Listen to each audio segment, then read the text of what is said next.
Hi, my name is Taun Hall, and I'm the loving mother of Miles Hall, who was shot and killed on June 2nd, 2019, while experiencing a mental health emergency. Miles was the kind of person you would want to know. He was extremely sweet, loving, kind, and Miles' death should have never happened. Miles had a mental illness, and he was shot and killed at 23 years old. We moved to Walnut Creek when Miles was 5 years old.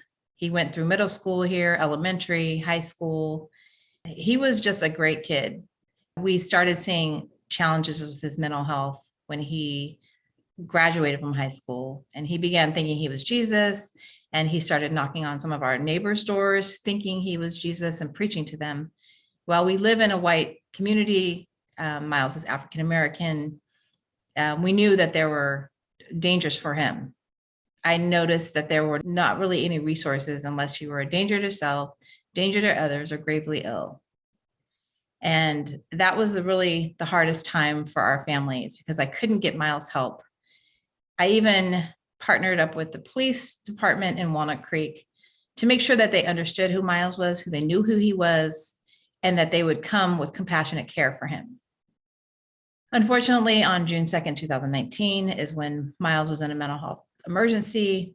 And I had actually called the day before to try to get Miles services. But unfortunately, like I said, he had to be a certain criteria and he didn't make that criteria. So the next day when Miles was in his mental health emergency, he was shot and killed.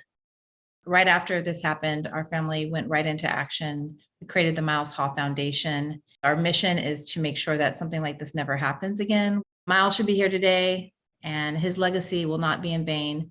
And we will continue to fight to make sure that there are better mental health options for other families. Hello, my name is Gigi Renee Crowder, and I typically will add the letters L.E. behind my name, which stands for lived experience. I'm a family member who have several loved ones who live with mental health challenges and have gotten both private and public health care.